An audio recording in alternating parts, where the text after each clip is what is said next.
Maswaiba wa makala simulizi, naamini kabisa mambo yanaenda fresh. Aisee, karibu sana katika sehemu hii ya 4 ya simulizi yetu hii tamu kabisa. Ni sehemu ambayo ni ya 4 na ya mwisho, sehemu ambayo inatupa mambo yote ambayo yalitokea kwa mdada Lightness. Karibu sana, twende pamoja tuangalie kama mwanadada Lightness ataombwa mzigo husika na mzigo atautoa, na kama atautoa ni nini kitakachoendelea. Okay? Karibu sana, sasa twende sambamba. Tutaki sana mkasa hiki. Hii ni sehemu ya 4 na ya mwisho ya simulizi hii. Nikukumbusha tu kwamba ili uweze kupata simulizi hii mwanzo hadi mwisho, basi usiache kubonyeza neno subscribe ambalo liko chini hapo ya video hii, mkono wa kulia hapo. Bonyeza hilo neno ili uweze kupata simulizi hii mwanzo hadi mwisho na simulizi zingine nyingi ambazo tutakazokuwa tunakuwekea hewani. Aiseni, naye kuletea simulizi hii ni mimi BHB, mwanachama wa makala simulizi. Karibu katika sehemu hii ya mwisho.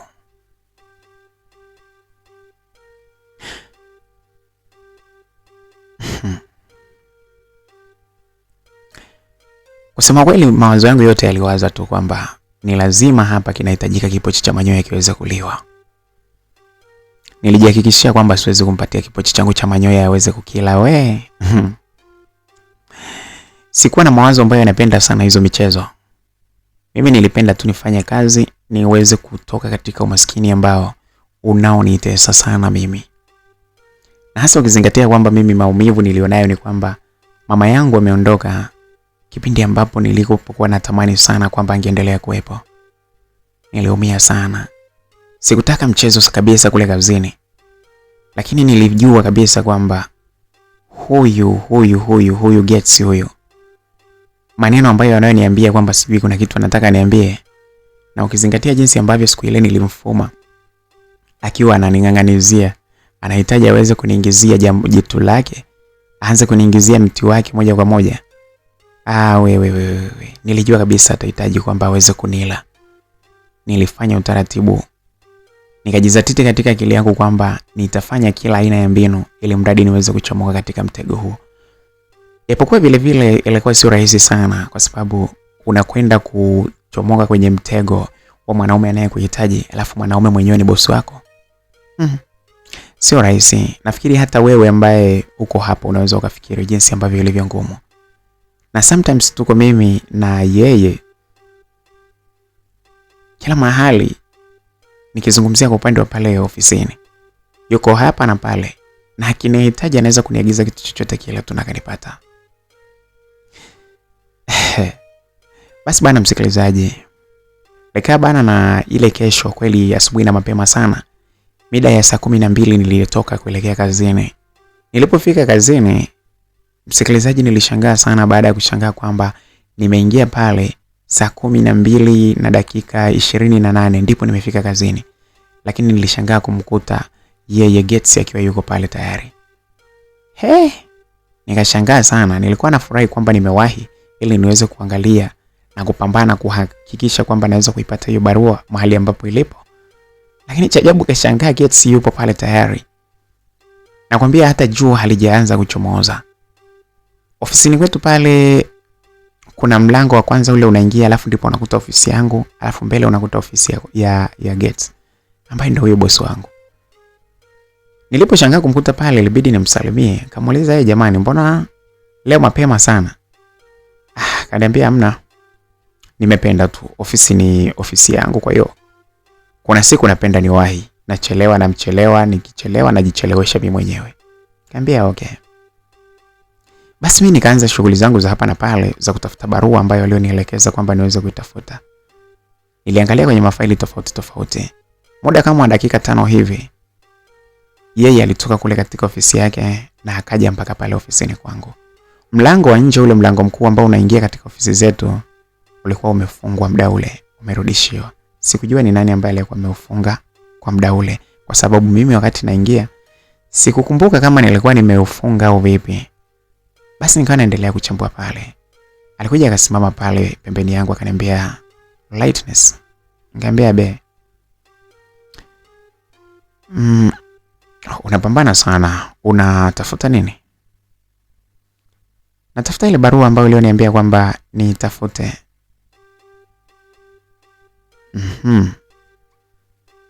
Vipi kama nikikutaka uachane na kuitafuta hiyo barua, alafu unisikilize? Nikiacha ukitafuta barua sasa, kazi zingine zitaendeleaje?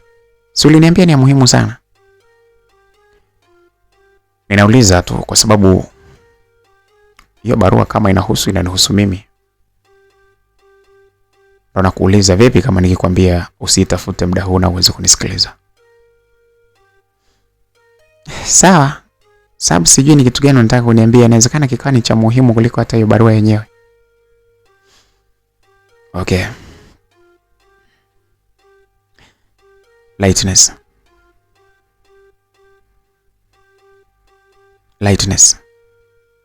Nilibaki nikiwa nimemwangalia tu. Ilibidi nimwitike kwa sababu amerudia zaidi ya mara mbili.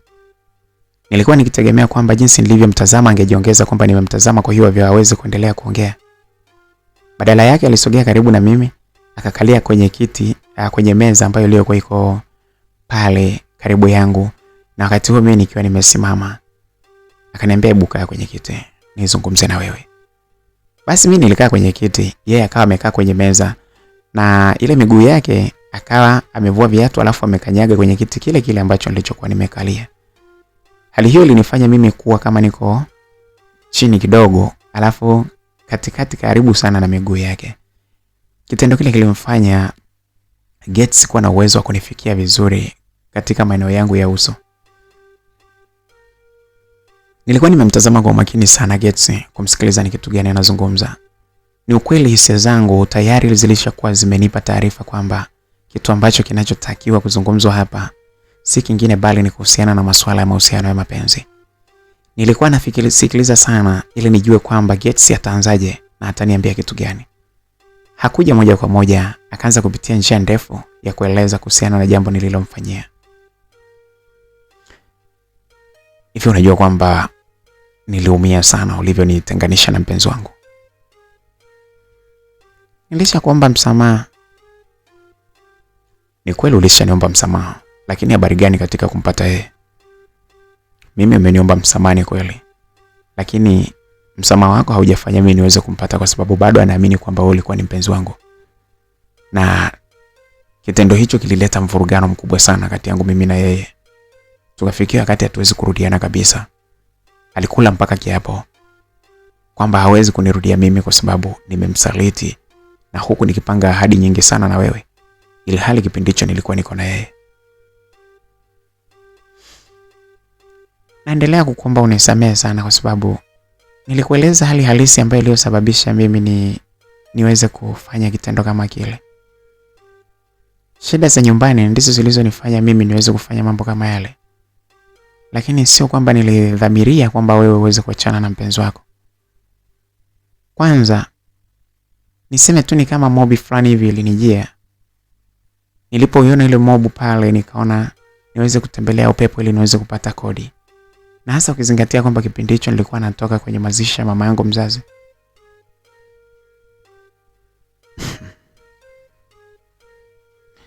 Kuna jambo kubwa zaidi ya hilo unalozungumza. Jambo gani? Ninapitia kipindi kigumu sana zaidi. Sio rahisi kama jinsi ambavyo unavyozungumza. Na kipindi kigumu kimekuja baada ya mimi kumpoteza Namu, ambaye alikuwa ni mpenzi wangu tuliokuwa tumeafikiana mambo mazito na makubwa sana. Lakini katika hali ya kushangaza ghafla sana ukaja kuharibu penzi letu.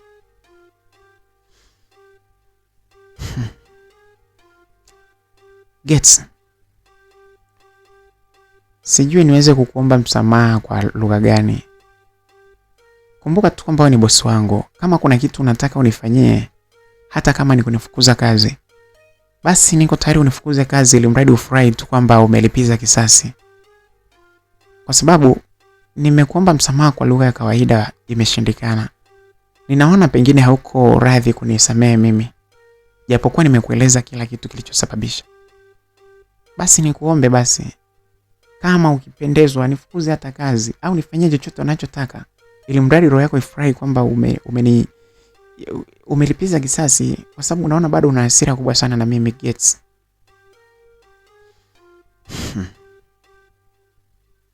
Sina ratiba ya kukufukuza kazi. Kumbuka kwamba mahusiano ya kimapenzi hayahusiani kwa namna yoyote na utendaji kazi ofisini. Utendaji kazi ofisini kwetu ni mbali na ni tofauti kabisa na masuala ya mahusiano ya mapenzi. Nimetenganisha moja kwa moja mahusiano ya mapenzi na kazi. Lakini hata hivyo haimaanishi kwamba mimi ninaweza kuishi bila kuwa na mpenzi, kwa sababu mimi ni mwanadamu na mimi sio padri. Sio father, mimi sio mtawa kwa namna yoyote ile.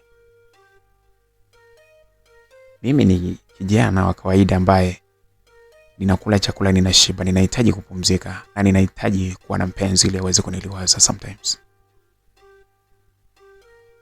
Kwa hivyo wewe unatakaje yani? Unajua mimi nina sijui nipige magoti niombe msamaha uweze kunisamehe. Kwa sababu sielewi kabisa kwamba nitafanya nini. Niko tayari kupiga magoti. Ukiniambia nilale chini nitalala, because ninahitaji unisamehe. Nimekwambia sikunuia.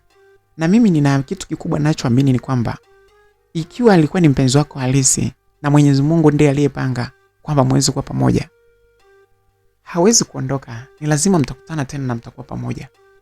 Lakini hata kama isingekuwa ni mimi, kama sio mpenzi wako ambaye Mungu amekuandikia, hakuna namna ambavyo ungeweza kuwa naye. Bado lingetokea jambo lolote lile na mngeachana. Sasa kwa nini nateseka hivi? Lakini bosi, unataka utumie nafasi yako ya ubosi kuninyanyasa? Nimekwambia bora unifukuze kazi kama uko tayari. Mimi nimechoka jamani.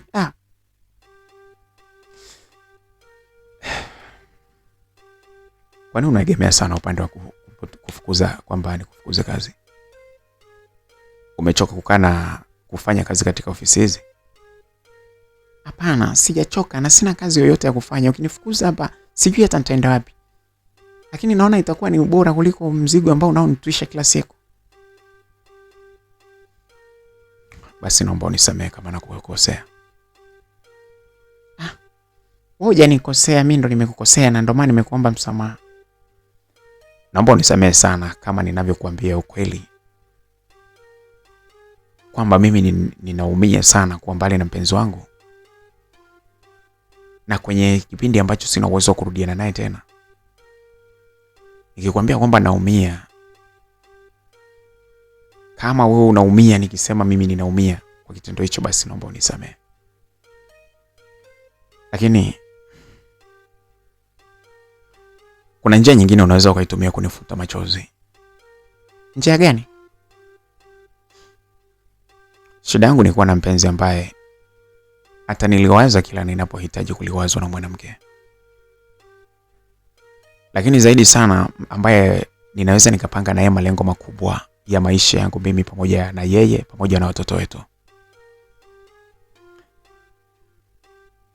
Naamini unafahamu kwamba mwanaume hata awe bora kiasi gani, awe na mali nyingi kiasi gani, lakini bila mwanamke bado hajawa mwanaume halisi.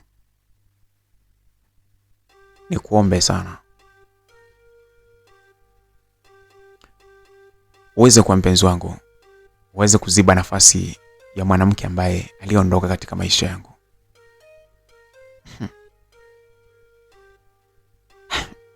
Bosi, ninahisi hivi bosi, kwa hiyo haiwezekani? Labda tu kujibu kwa kifupi, haiwezekani. Naomba unisikilize kidogo. Kitendo ambacho nilichokifanya mbele ya wazazi wangu, niliamua kufanya vile kwa ajili ya kukuthibitishia ni jinsi gani ambavyo ninakupenda katika moyo wangu. Sikuwa na sababu nyingine ya kufanya vile mbele ya wazazi wangu, ile hali nilikuwa nafahamu kabisa sijawahi kukubaliana na wewe kitu kama hicho. Lakini nafsi yangu iliniambia kwamba ni lazima nikutambulishe ili watu wote waweze kufahamu kwamba wewe ndiwe mtu ambaye ninayekupenda na wewe ndiwe sababu ya mimi kuishi. Hapana. Hilo hapo umelifanya tu hivyo, lakini ninafahamu ulikuwa unafanya vile makusudi. Ulikuwa unataka unikomoe kwamba kama kuna mwanaume ambaye niko naye aweze kuniacha ili unikomoe kama vile ambavyo mimi nilivyokufanyia kwa mpenzi wako Namu. Nilifahamu hilo, lakini niliamua kuchuna kwa sababu nilikuwa nafahamu mwenyewe jinsi ambavyo ninavyoishi. Wala usinidanganye hata kidogo. Usinidanganye eti kwamba ulifanya vile ili kuthibitisha kwamba unanipenda. I know, najua wewe nimekugundua ni mtu wa visasi. Ndiyo sababu ulikuwa unafanya vile. Ili kama kuna mwanaume yeyote ambaye yuko karibu na mimi, hata kama tumepanga kwamba mimi na yeye tuweze kufunga ndoa yetu ife, kwa sababu tayari wewe umenitambulisha mpaka kwa wazazi. I know it. Nafahamu, lakini kwa bahati nzuri Mungu yuko upande wangu kila wakati.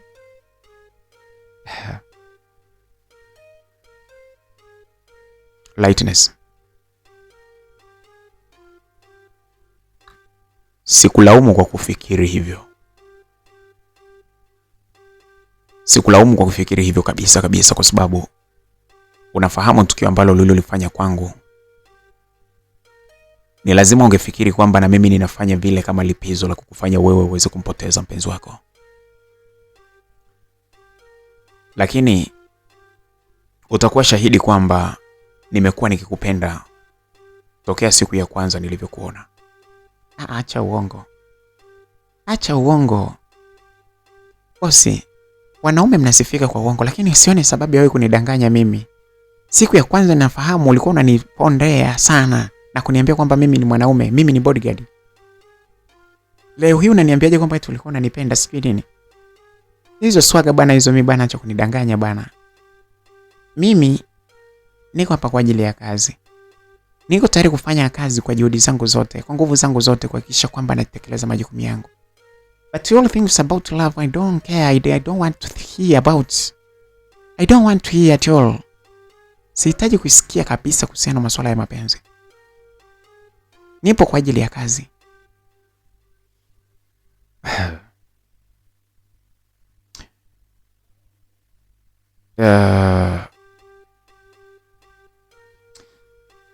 Anyway, Lighty, ninafahamu sana kwamba ungeweza kufikiri kwamba mimi nilikuwa naongea maneno yale kwa sababu nilikuwa sikupendi. Lakini naamini kwamba wewe umeenda shule, unaelewa maana nzuri ya facial expression. Wakati nikiwa mimi ninazungumza kuhusiana na wewe, unaona nilikuwa ninajawa na tabasamu na furaha sana, na nilikuwa nimejaa mzaha katika mdomo wangu. Nilikuwa nikitamani sana uweze kubadilika, kwa sababu nilikuwa nimekuona kwamba wewe ni mwanamke mzuri kiasi gani. Lakini nilifahamu kwamba uzuri wako, kama usipobeba vizuri ukajua namna ya kuvaa na kupendeza, moja kwa moja tu ni kwamba ungeonekana ni mwanamke wa kawaida sana, na sikutamani sana ofisi yangu iweze kufanya kazi mwanamke wa kawaida ambaye angeonekana kwamba hajipendi. Nilihitaji awepo mwanamke ambaye ni mzuri kama wewe, lakini pia anajipenda. Na ndio maana kesho yake uliona jinsi ambavyo ulivyokuja na ulivyopendeza, jinsi ambavyo hata mimi moyo wangu ulizidi kukupenda sana, na nilitamani toka siku ile uweze kuwa mke wangu.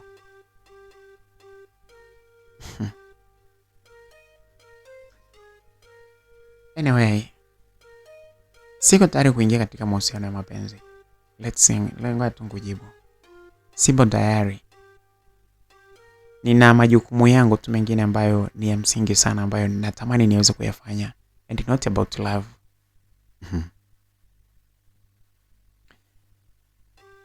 Sijajua kwamba wewe unazungumza mapenzi ya aina gani,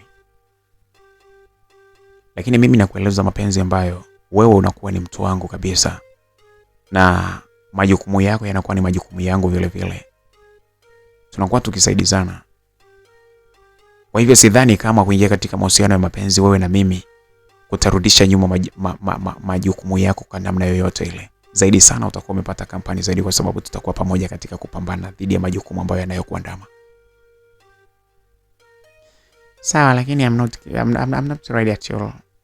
Siko tayari kuingia katika mahusiano ya mapenzi.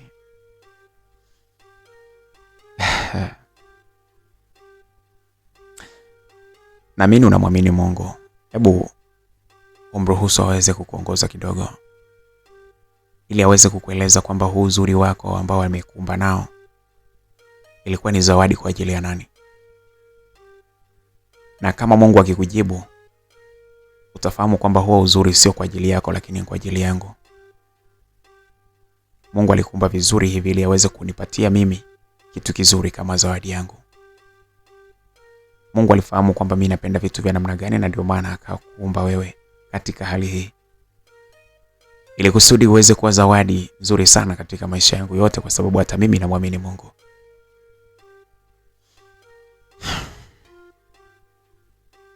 Endelea kuongea na Mungu. Tuendelee na kazi nyingine. Msikilizaji, Gates aliongea maneno hayo, alafu pale pale alinyanyuka na kushuka kwenye meza mahali alipokuwa kavaa viatu, alafu akatoka pale. Kiukweli, pamoja na ule ujeuri wangu wa ndani, lakini moyoni mwangu nilianza kumtafakari sana Gates. Nikawaza, alinieleza, ukiangalia ukisema ni mchungaji sio mchungaji, eti amenipa na ofa ya kuongea na Mungu ili niweze kufahamu kwamba uzuri wangu umeumbwa kwa ajili ya nani. Nilipenda mistari yake aliyokuwa ananiambia. Nilipenda sana jinsi ambavyo alikuwa anatumia mbinu nzuri sana ya kunitongoza. Mistari ambayo nilikuwa napenda sana kuisikia kwa masikio yangu. Alafu alifahamu ni namna gani ya kuimaliza. Kwa sababu alipoongea mistari ambayo ilikuwa inakaa vizuri katika masikio yangu, yeye hakutaka kujibizana na mimi, aliondoka. Kitendo kilichonifanya mimi nitamani sana aweze kurudi na kuendelea kuongea ili niweze kumsikia. Ama kweli naweza ngasema kwamba Gates alifahamu namna ya kumtongoza mwanamke. Alinitongoza afu akaniacha na hamu ya kuendelea kutamani kwamba kama angekuwepo endelee kuongea. Najua hata tafsiri ya kutongoza, sio kila mwanaume anajua kumtongoza mwanamke. Na kama mwanaume asipojua kumtongoza mwanamke vizuri, ndo yale mambo unakutana anafika alafu anaishia kutukana watu na kushushuliwa jukwaju. Lakini kwa Gates mambo yalikuwa ni tofauti.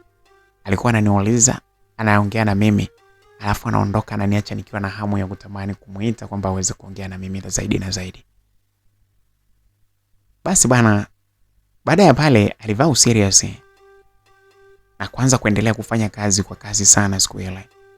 Alikuwa akiniagiza vitu kama vile chai, kahawa, maziwa, vitu vile vya kawaida. Huku akiwa amevaa wambuzi, userious mkubwa sana muda wa kazi. Aliendelea kufanya vile na hakunikumbushia tena kuhusiana na ile barua mpaka jioni tunaondoka. Hakunieleza kuhusiana na barua wala kitu chochote kile. Ilifika jioni pale na mimi tukawa tumetawanyika pale, nikarudi nyumbani. Kitu cha kwanza kwa rafiki yangu Mwajei, alikuwa akitaka kufahamu kwamba ni nini kilichoendelea baada ya mimi kufika kazini. Nilimsimulia kila kitu kilichotokea. Nikamweleza ukweli kwamba Gates amefunguka na kunieleza ukweli wa jinsi gani ambavyo anavyonipenda. Na pale sasa Mwajei akaniuliza, na wewe umemjibuje? Nilimweleza mimi hata nilimjibu tu mwanzoni kwamba siko tayari. Lakini kadiri muda ulivyoenda aliendelea kuongea, akisisitiza huko akiniambia kwamba nimuulize Mungu wangu kuhusiana na uzuri wangu, kwamba uzuri wangu ameuumba kwa ajili ya nani. Na hapo mimi kabla sijamjibu akaondoka. Sasa sikia ngwambie kitu, shoga yangu. Mwanaume akipenda unajua anapenda kweli. Mimi nakushauri endelea kumsikiliza vizuri Gates. Kwa sababu kuna mazingira mawili. Anaweza akawa na nia yake anataka kukomoe na wewe mahali fulani because ya jambo lilokuwa umewahi kumfanyia. Lakini pia inawezekana akawa yuko serious kweli kweli. Hapo ni akili yako inapaswa ifanye kazi vizuri ili uweze kutambua kwamba he is real or fake. Ujue kabisa kwamba yuko real na maneno yake anayozungumza au ni fake. Ukikuta yuko real, na kushauri mkubalie, ni mwanaume mzuri mstaarabu. Kama akiwa yuko real, ni mwanaume mstaarabu, mkubalie, ukale mema ya nchi.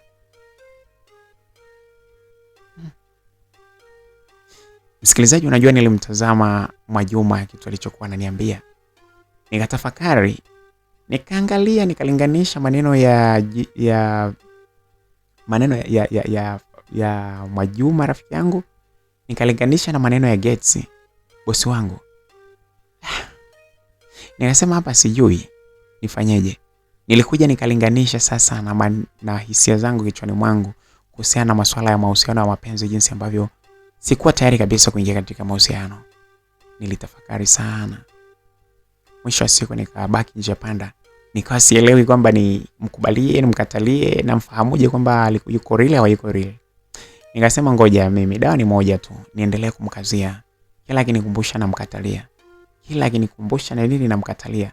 Nikiona amerudi mara 4 5, nitajua kwamba huyo mtu yuko serious. And I will accept him. And we will be together in love relationship. Basi bwana. Tukakaa pale, ile kesho yake nikaingia kazini tena. Nilipoingia kazini siku hii bwana Paul, au kwa jina lingine kama tunavyomfahamu kama Getz, alikuwa yuko busy sana siku ile. Alikuwa busy sana kuanzia asubuhi mpaka ilipofika mida ya saa 9. Muda ambapo ndipo tulikuwa tunakaribia kutoka pale ndani.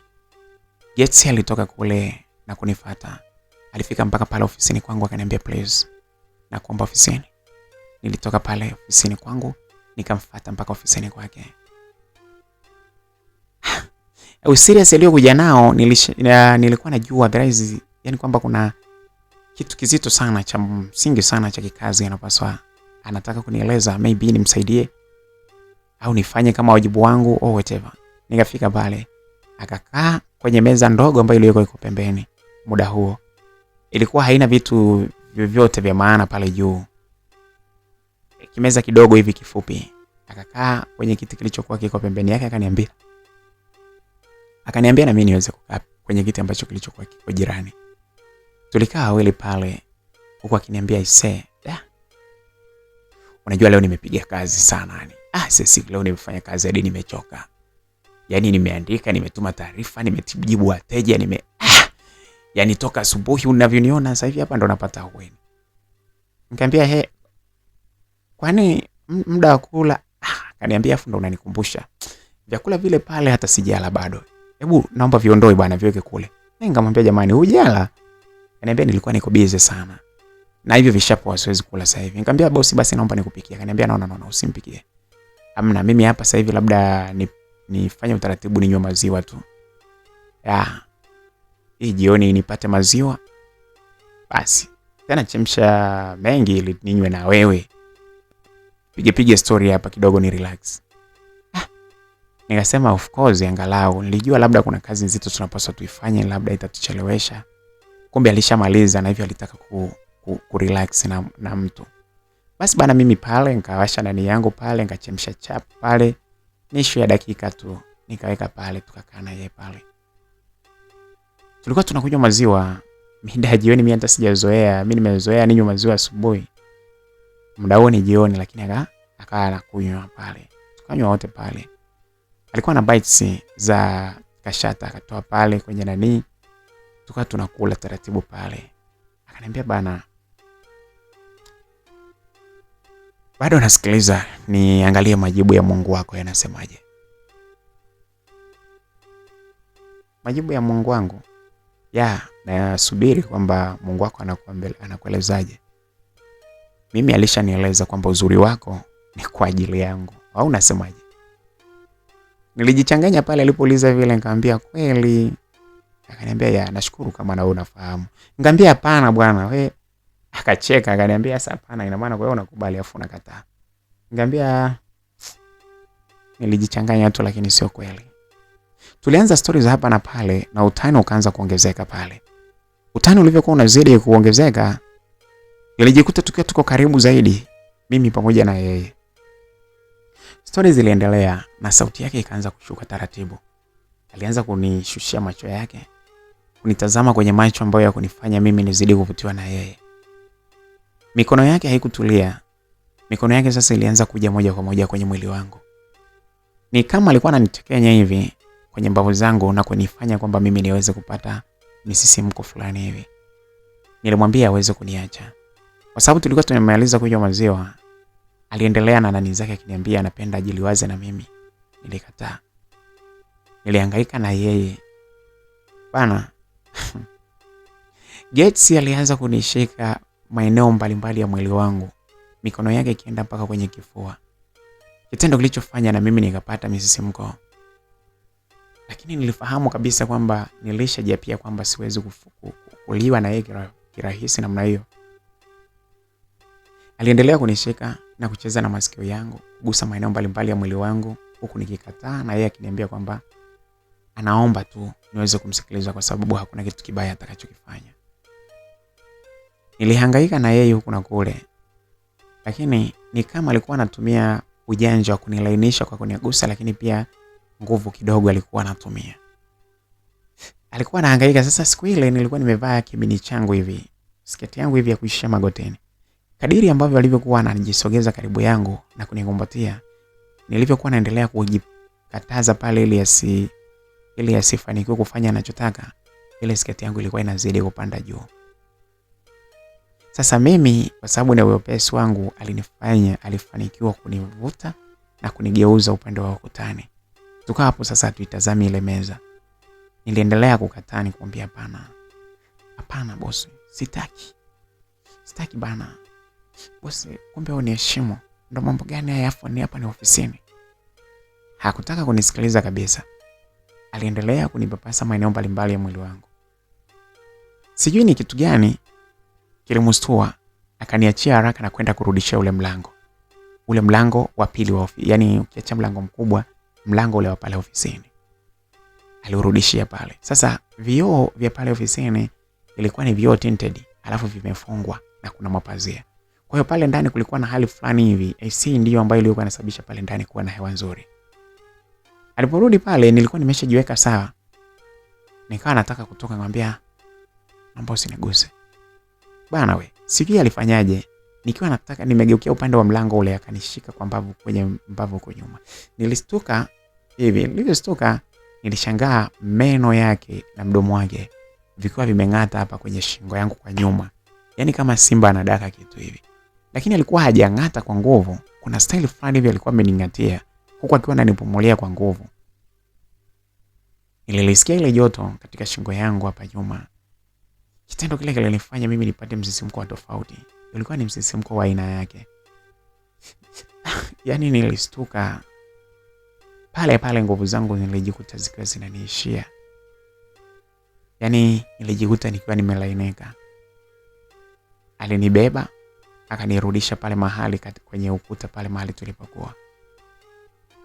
Hapo sasa aliendelea kunishikashika katika maeneo ya mwili wangu. Alisogea na kuingia katikati kabisa ya magoti yangu. Sketi yangu kwa sababu ilikuwa ni kimini, ilikuwa inazidi kupanda juu. Alikuwa anazidi kujisogeza taratibu lakini kwa uhakika. Mwanzoni nilikuwa natumia nguvu sana. Lakini vitendo alivyokuwa anafanya huko akiwa ananipiga mabusu mengi ya mdomoni, ya wapi. Mara anapeleka ulimi wake kwenye shingo yangu hapa mbele, anafanya hivi. Mara ananyanyua blouse yangu, anaiweka maziwa yangu, anaingiza kwenye mdomo wake na hivi na vile. Ukweli nguvu zangu zilianza kuniishia taratibu. Nilikuwa sasa mimi sina heli wala lele. Nilikuwa naonjua kabisa hapa sasa kilichobaki ni mimi kupigwa kazi tu. Msisimko ulizidi kunipanda na hali yangu ilizidi kuwa kali sana. Nilianza kuona sasa kama yeye ananisumbua na mimi ninatamani tu angefanya tu amalize, kwa sababu na mimi mwenyewe nilikuwa nimefika kwenye hali isiyo ya kawaida. Wakati naendelea kufanya vile, alisogeza na akafikisha mikono yake kabisa mpaka hapa kwenye nyonga yangu. Alipofika pale, alianza kushusha ile nguo yangu ambayo niliyokuwa nimeivaa ya ndani. Akaanza kushusha kidogo hivi. Alivyokuwa anaishusha sijui nilijisikiaje jinsi ambavyo alivyokuwa anafanya. Akapeleka mikono yake moja kwa moja akaingizia juu pale na kuanza kushusha nguo yangu taratibu.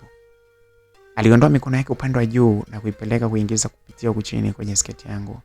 Na pale akaingiza na kuanza kuivuta taratibu, huku kidole chake kimoja kikubwa kikiwa kinaenda moja kwa moja na kugusa katika kufuli langu, eneo la karibu kabisa na pale kwa bibi pale. Alikuwa anagusa huku mikono yake, kidole kile kikiwa kinacheza juu ya kiantena changu. Msikilizaji, nilikuwa nimepandwa na mashetani yote, alikuwa yamenipanda kupita kiasi. Msisimko ilikuwa imenizidi. Hali yangu ilikuwa imezidi sana, huku nikitamani tu kwamba aweze kupiga pipe mimi niweze kufurahi, kwa sababu nilikuwa sina hali hata mali. Alikuwa anaendelea kuishusha kwa maridadi mkubwa sana kufuli langu lile. Alikuwa analishusha taratibu kwa umakini mkubwa sana. Wakati anaendelea kufanya vile, nikiwa mimi niko chali sasa. Nimeshalegea mwili wangu mzima, nasubiri tu pale. Natamani tu aweze kunipiga miti. Pale pale. Tulisikia mlango ukiwa kule unafungua. Jamani. Haya. Sasa. Yeah. Paul. Alikuwa ni Sara. Dada Sara ndo alikuwa anakuja. Mungu wangu aliniachia haraka sana. Mimi pale pale na mimi nilistuka na kupandisha kufuli langu la ndani na kuweka na kujiweka kawaida, huku akiwa anaenda moja kwa moja kuelekea mlangoni ili aweze kumpokea dada yake. Niambie. Msikilizaji, mimi pale nilikuwa nimerudi kwenye hali yangu ya kawaida. Dasara alipoingia pale, ni kama alistuka mazingira jinsi ambavyo walivyokuwa. Kwanza milango kufungwa, mlango wa nje ambao sio kawaida, na huu mlango wa pili wa kuingilia ofisini. Na mimi sasa alivyokuwa ananitazama macho yangu na jinsi alivyokuwa anamtazama macho mdogo wake, yalikuwa yanampa taarifa nyingine yeye kama mtu mzima. Ni kama kuna kitu alikingamua, lakini hakutaka kusema chochote. Bwana, sasa mimi nimekuja hapa nikajua umemaliza bana leo tuongozane. Wewe na wewe tangu lini tukaongozana bana dada? Yaani nataka mpaka shemeji zangu wakianza kunisumbua au kukusumbua huko njiani na mimi niwepo bwana. Hebu acha hizo mambo bana. Mimi shemeji yako ni mmoja na nilishamtambulisha, wewe hufahamu. Sasa nahitaji shemeji gani mwingine? Au unaniona mimi nina tabia mbaya sana dada yako? Sio hizo bwana, bado tu wanaume bado wataendelea kukusumbua dadangu wewe. Mimi sinajua wanaume, sisi najua akili zetu. Bado bwana, mimi kuna kazi nataka nizifanye hapa. Si unaona tunasaidizana hapa na msaidizi hapa. Tunasaidizana hapa na Light. Anisaidie tumalize haraka. Leo nafikiri tutachelewa kidogo. Huyu Mungu wangu, mimi pale alipokuwa anasema vile. Nasema anasema kabisa kwamba tutachelewa, maana yake dada aondoke hapa leo lazima ipigwe hii. Kwa namna yoyote hapa ninang'amuliwa leo. Basi dada hakutaka kukaa sana pale Dasara. Ni kama kuna kitu alijiongeza. Alikuwa ananitazama hivi, jinsi nilivyokuwa alifahamu kwamba kuna kitu kilikuwa kinaendelea pale. Akaniambia okay, bana, sawa basi mimi ngoja niondoke. Tutakutana hata nyumbani kama utakuja leo. Basi mimi pale nikasema haya bwana, wewe mwache aende. Akatoka zake pale. Nirudishie mlango au niuache tu? Bana, rudishia. Wewe si ulikuta umerudishiwa? Ule mlango ukiwa wazi huo, watu wengi wanajua kwamba nipo, wanataka kuhangaika kisha kuja kuhitaji huduma, na mimi muda huu nimechoka, nataka nimalize hizo kazi hapa ndani niweze kuondoka na mimi nikapumzike. Haya bwana, haya. Dada Sara alirudishia ule mlango na kutoka akaondoka zake. Sasa mimi nilikuwa nafahamu kabisa kwamba what will go on. I say kitakachoendelea pale ndani. Nilikuwa nishajua kabisa kwamba ni nini. Nikabaki nikiwa nimejikunyata tu. Kwa bibi huko kulikuwa sio kisima tu. Yaani ni chemchemi ambayo inatoa maji muda wote. Kulikuwa tepetepe sana kwa sababu ya vitendo ambavyo tayari alikuwa ameshanifanyia. Nilichoka mimi, lakini na mimi kiukweli nilikuwa nikihitaji tu. Japokuwa muda ule akili ilikuwa imegutuka, ikawa haitaki, lakini kimoyo moyo nilikuwa natamani ile tukio liweze kukamilika. Yet yeye alifahamu hilo kwa sababu alishanipeleka na kunipeleka kanifikisha sehemu ambapo kwa namna yoyote mwanamke alijali angehitaji kwamba aweze kufanyiwa hicho kitendo. Basi nikatulia zangu pale. Yet akasogea akaniambia, au leo tunaenda wote nyumbani? Nikamweleza hapana, we twende nyumbani. Akaniambia nisikie bwana, twende nyumbani, twende tu, hamna shida. Nikamwambia hapana, siwezi kwenda nyumbani kwenu. Akaja pale akaanza tena kunibembeleza pale. Akaniambia kwani lakini unachonibania hivi nini? Najua nakupenda sana. Na huoni kama ukinikubalia wewe tutakuwa tumepata raha kubwa sana kwa pamoja, kwa sababu tutapeana kampani kati yangu mimi na wewe. Hebu naomba uweze kunielewa basi. Alianza kuongea hivyo kama mtu mstaarabu, lakini baadaye akaanza tena kama ananishikia nguvu hivi. Nilihangaika pale huku na huku. Safari hii alifanikiwa kuachana na mimi. Akaachana na mimi pale bila kunifanyia mambo makubwa sana. Lakini alikuwa amefanikiwa kunipeleka kwenye level za juu sana. za misisimko. Nilikaa nikiwa natamani sana niweze kufanya tendo lile.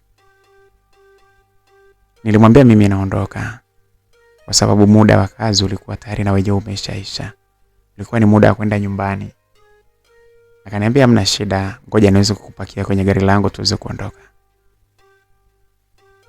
Nilitafakari haraka sana pale, nikawaza kwamba nikipanda kwenye gari yake mambo yanaweza yakaendelea yale yale. Nikamwambia hapana, kuna sehemu napitia. Akaniambia kwani hiyo sehemu unayopitia sina kupeleka na gari? Nilijaribu kukataa lakini sikufanikiwa kwa kweli kukataa moja kwa moja. Kwa sababu alikuwa kila nikiongea hivi ananiambia hivi. Basi mwisho wa siku tukatoka mimi na yeye tukaenda mpaka kwenye gari yake. Tukaingia pale. Akaniambia kaa hapa mbele. Nilikaa mbele pale, baada ya yeye akiendesha mimi nikakaa pembeni. Tulitoka pale na hapo nikamwambia tuende tu, anipeleke nyumbani, nimeahirisha kwenda huko nilipokuwa nataka. Akaniambia sawa. Tukaenda tukafika mahali fulani hivi ambapo ni karibu na nyumbani. Unajua nyumbani kwetu sio karibu na barabarani, unashuka afu unatembea. Nikamwambia basi mimi nishushie hapa. Akaniambia kwa nini sikupeleke mpaka nyumbani? Nikamwambia wewe niache tu. Sikupenda kabisa tuweze kwenda mpaka nyumbani ili aweze kuona mahali ninapokaa. Kwa sababu mimi nilikuwa nakaa sehemu ya hovyo sana. Nikimwangalia jinsi alivyo na status yake na nyumbani kwao niliwahi kwenda, jinsi palivyofanana, niliona kabisa hii ni aibu. Basi akanishusha pale. Kwanza akakubali kwamba nishuke. Akanipigia busu pale, alafu mimi nikashuka akaondoka. Siku ile kwa kweli nilibaki na tafakari kubwa sana. Umbea wangu wote nilikuwa nawaza nikakutane na Mwajuma ili niweze kumwambia kilichoendelea. Lakini nilitamani sana katika kumsimulia nisimsimulie mambo yote, nimueleze baadhi. Basi bwana msikilizaji, mimi nikaenda zangu nyumbani. Nimefika pale nyumbani, kwanza nilikaa chini nikatafakari. Nikasema hiki kitu gani? Hivi huyo mtu kweli yuko serious? Ananihitaji au anataka aanze kunifanyia vitu vyake afu mwisho wa siku aanze kunitesa tena? Nilifikiri sana lakini sikupata majibu. Hata hivyo moyo wangu nao ulikuwa umeingia upande wa pili. Ulikuwa unatamani sana kuipata show ya Gets. Nilikuwa ninatamani sana niweze kupata show ya Gets. Akili yangu siku ile haikutulia. Mimi mwenyewe kwa hiari yangu nilianza kumchatisha. Nikamwambia mambo. Akaniambia poa, aisee nashukuru sana kuona message yako. Naomba nikupigie tuongee. Nikamwambia sawa. Pale akapigia simu. Tulianza kuongea naye, nikamwambia umefika nyumbani? Akaniambia nilishafika. Sema nilitoka nikaenda kidogo kupata moja baridi moja moto. Nikamwambia okay. Sawa, nimependa tu nikupigie kukuulizia. Akaniambia kwa nini usije nyumbani kabisa sasa? Nikamwambia hapana, siwezi kuja huko. Tutakutana kazini. Akaniambia basi sawa. Lakini fanya utaratibu uweze kunipa bwana. Mimi nataka, afu mbona unanifanyia hivyo? Unajua mimi kweli nitakuoa. Avongea vile. Nikamwambia usiwaze, ipo siku tu ambapo mambo yatakuwa sawa, hamna shida. Nilipomwambia vile niliona jinsi ambavyo alivyoitikia. Ni dhahiri alikuwa amefurahi sana. Akajua kwamba tayari mimi nimemkubalia na ipo siku atapata. Alijua kabisa hapa kuna siku atapata mzigo. Lakini mimi pale nilikuwa nikijibu nikiwa naendeshwa na hisia. Nilikuwa natamani sana michezo ile. Kwanza nilikuwa na muda mrefu sijafanya. Basi tulipomaliza kuongea, akili yangu moja kwa moja ikaniambia hapa napaswa niende nyumbani kwao na Mwajuma tukapiga story. Basi nilitoka pale nyumbani, japokuwa jua pale lilikuwa tayari limeshazama. Lakini kwa sababu nilikuwa nakaa mwenyewe sikuona kitu chochote cha kunitisha pengine kwamba nikirudi nitaulizwa au nini. Nilitoka na moja kwa moja nikaenda mpaka kwa kina Mwajei. Tulienda mpaka nikaingia chumbani kwake kule tukaanza kupiga story. Nilianza kumhadithia kila kitu kilichokuwa kinaendelea. Mwisho akaniambia rafiki yangu, wewe mpaka hapo tayari ushaliwa. Mwanaume akishafikia hatua hiyo, yani kukuacha ni ngumu sana. Lazima tu lazima atafanya vyovyote vile mpaka akukule. Nikamwambia sasa shoga yangu mimi nafanyaje? Nafanyaje sasa? Akaniambia hamna cha kufanyaje hapo, wewe ni ufanye maamuzi tu ya moja kwa moja kwamba unamkubalia moyo wote au la, na kama hata ukikataa atafanya namna yoyote, atakukula afu atabaki anakuangalia tu. Ni bora uweze kumkubalia ili ujue na yeye ajue kwamba mko kwenye mahusiano ya mapenzi.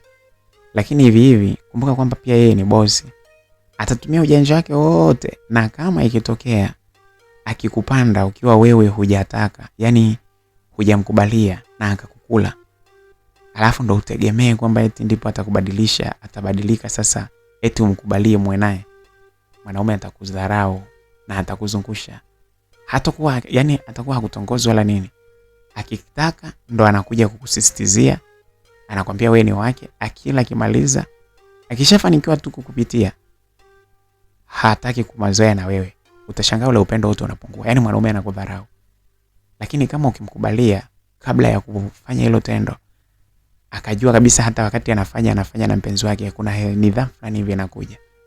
Kwa hivyo inabidi uzingatie, usio kukubali ukaliwa kabla hamjafikiana, hamjakubaliana na kupanga mipango kwamba wewe na yeye mnaishije. Kama wapenzi au mnaishi tu kama mna date tu kawaida lakini hamna future yoyote. Kubaliane naye kwanza.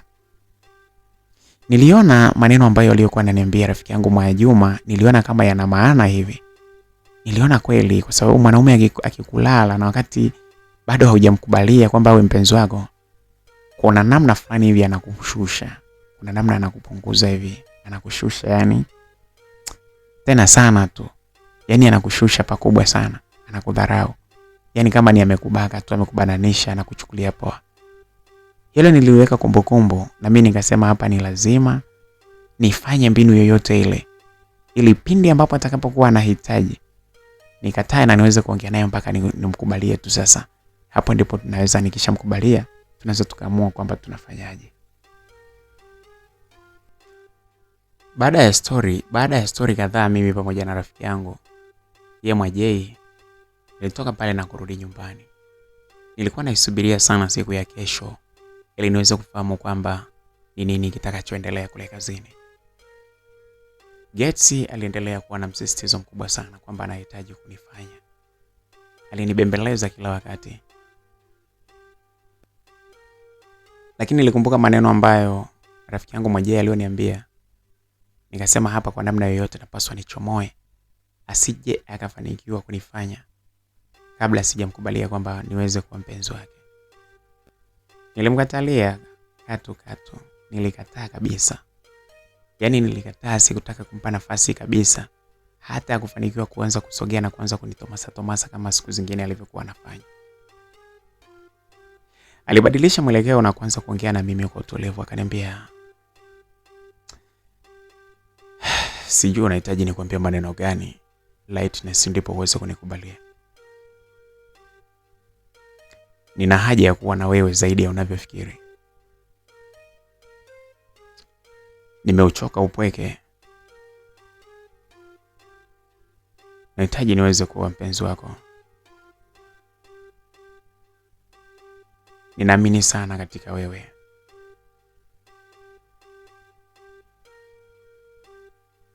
Natamani sana uweze kunikubalia nikakutambulisha nyumbani kwa wazazi wangu, japokuwa wanayo fununu kidogo.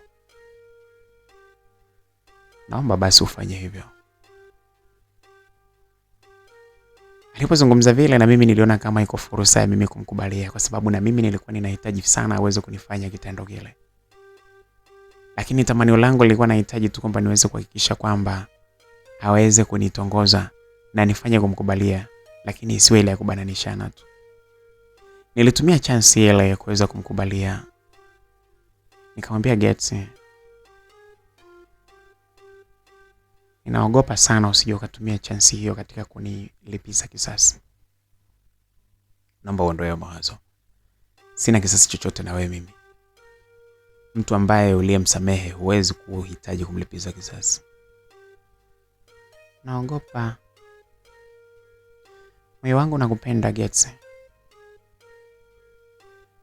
Lakini naogopa sana usije ukatumia hiyo chance. Japokuwa unaniambia hauko tayari kunilipiza kisasi. Nilipomweleza vile, Getsi alisogea karibu na mimi mahali nilipokuwa nimekaa. Akakaa akasogea karibu, akasogeza uso wake karibu na mimi akaniambia, naomba nikwambie, nilipenda sana busu lako la siku ile ulilonipiga. Japokuwa nakumbuka sana, baada ya busu lile nilikuonyesha kama nimekasirika, lakini kiukweli nilipenda sana busu lako ulilonipiga siku ile. Nilitamani sana kwamba siku moja uweze kuwa mpenzi wangu, hata kama ningekuwa na mpenzi wangu ambaye tuliachana.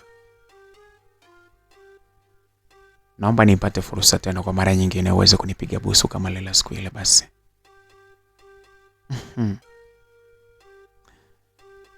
Muda utafika nitakupigia busu. Lakini naomba usikumbushie kuhusu tukio lile ambalo tayari ulishasema umelisahau.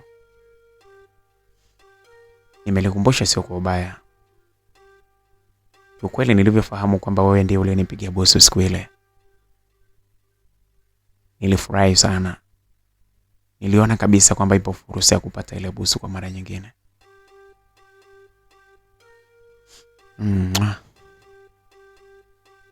Msikilizaji, Getsi alisogeza mdomo wake akapiga kisi yake mpaka kwenye shavu langu. Nilipata msisimko nikamwambia Getsi, nakupenda Getsi. Nakupenda sana Getsi. Naomba usije ukanifanyia vitu vibaya. Nakupenda pia. Nakupenda sana na naomba uweze kunipokea vizuri katika moyo wako. Sina sababu ya kukutendea ubaya, Lightness.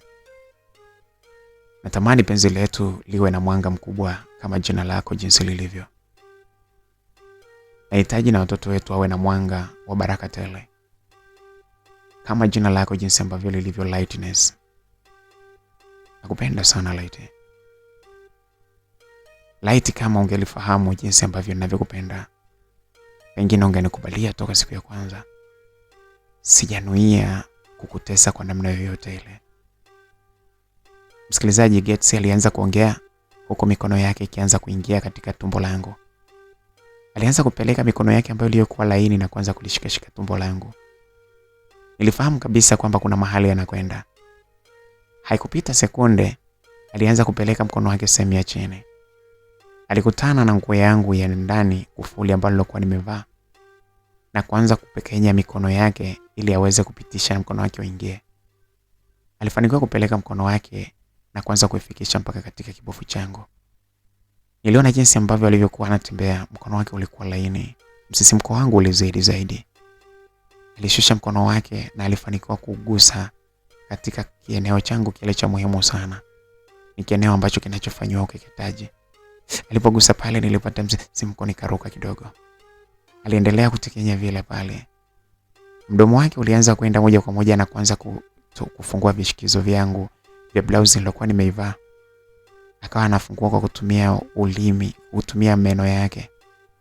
Sijui alifanyaje, lakini nilishangaa ulimi wake ukiwa unagusa katika chuchu za maziwa yangu. Jamani, kidole chake kilikuwa kinacheza chini alafu ulimi wake ulikuwa unagusa katika maziwa yangu. Hapakuwa na namna nyingine yoyote pale zaidi ya kumbembeleza kwamba aweze kuingiza. Nilimbembeleza sana Getsi nikimwambia, naomba uweze kuingiza mkongojo.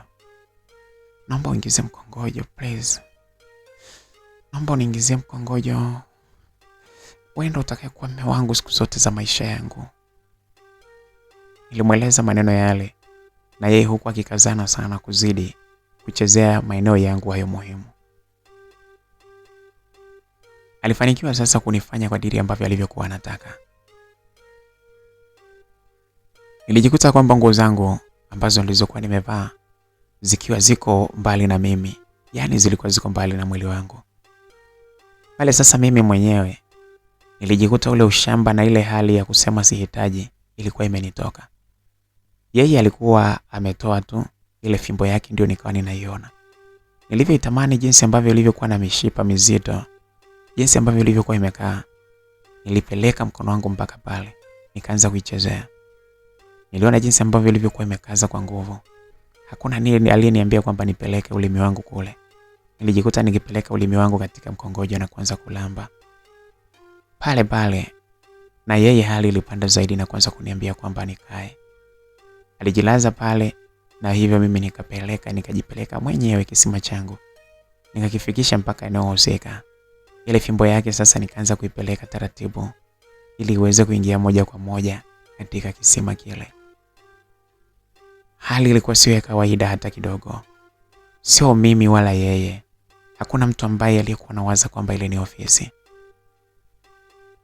Gates alikuwa anawaza namna ya kuichapa tu. Alikuwa anawaza jinsi ya kuichapa na mimi mwenyewe nilikuwa ninawaza jinsi ya kuchapwa tu. Hisia zilikuwa zimeenda mbali zaidi. Hisia zangu zilikuwa ziko mbali kupita kiasi. Kiasi kwamba tulisahau kufunga dirisha moja la ofisi ile, na hivyo kuacha mwanya ambapo mtu angeweza kuja na kuchungulia na kufahamu kitu kilichokuwa kinaendelea. Nilizidisha utulivu na mimi hapo nikianza kumpoteza sasa kuizamisha ile meli taratibu kabisa katika bahari yangu. Meli ile ilizama, nikaiona ikiwa imefika katikati.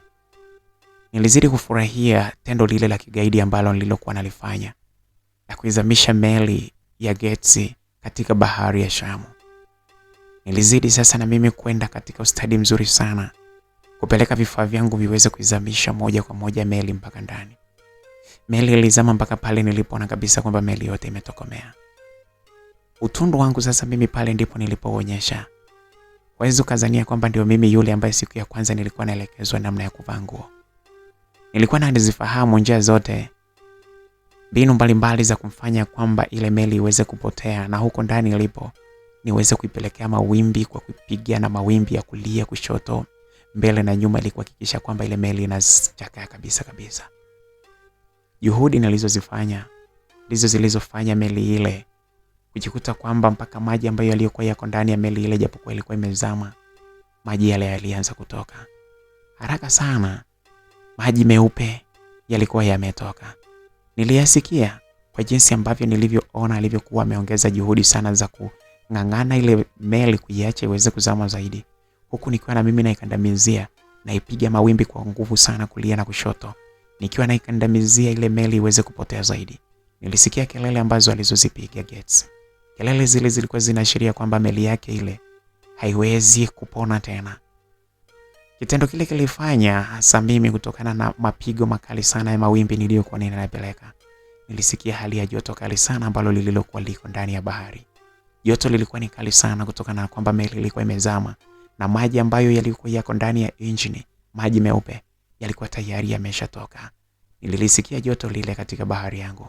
Joto lile lilinifanya mimi nizidi kufurahi sana kwa sababu baridi iliyokuwepo ilikuwa imemalizwa moja kwa moja na lile joto. Hali ile ilinifanya nizidi kufurahi sana.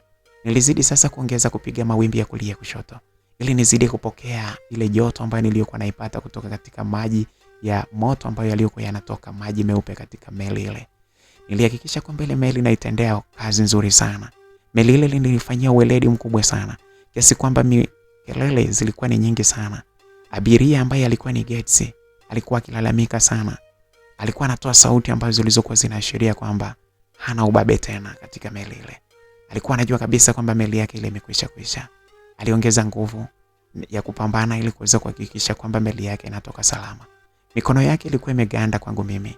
Pengine alikuwa anatamani nisiendelee kuipelekea moto ile meli ambayo iko ndani tayari.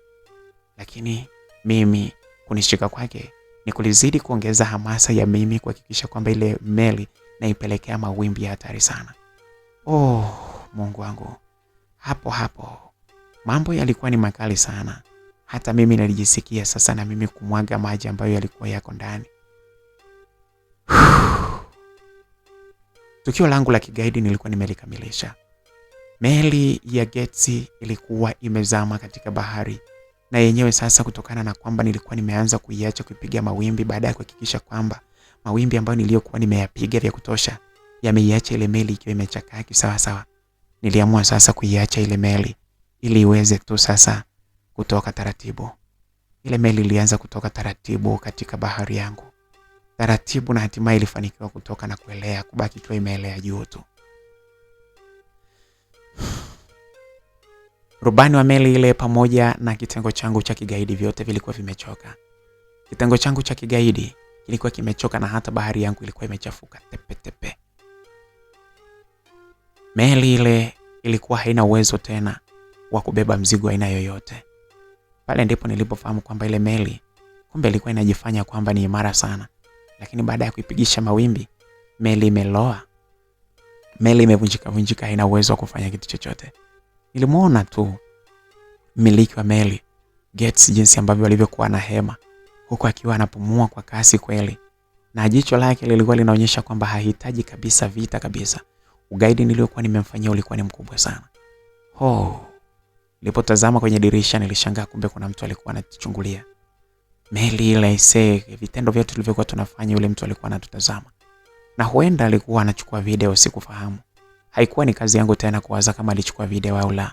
Kitendo nilichokifahamu ni kwamba tu nilikuwa na uhakika kwamba tayari mtu huyu aliyekuwa anajifanya ni mbabe, sasa hivi meli yake iko chini yangu, na mimi ndio ninayepaswa kuamua kwamba ile meli iende wapi, ifanye nini, ibebe mzigo gani. Mimi ndio nilikuwa nimeamua. Mpaka kufikia pale nilikuwa nimefanikiwa kumiliki Gates kwa nguvu zangu zote. Nilikuwa nimefanikiwa kumiliki kwa sababu ugaidi niliokuwa nimeufanyia hata yeye mwenyewe alisema kwamba amekubaliana na ugaidi niliomfanyia. Aliniambia anatamani sana ile vita iweze kuendelea kwa siku nyingine. Nilimwambia kwa sababu ni vita, haipaswi kupigiwa hesabu sasa hivi, lakini muda utakapofika vita itaanza tu. Basi alifurahi sana na kunikumbatia.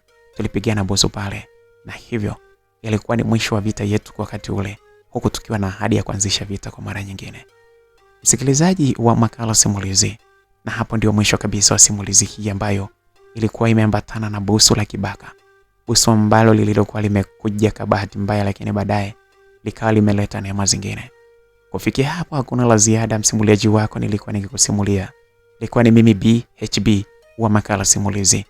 Mwisho wa simulizi hii unatutangazia mwanzo wa simulizi nyingine. Tukutane katika simulizi nyingine muda si mrefu. Bye bye. Usiache kusubscribe, share, like na kucomment. Nawapenda sana. One love.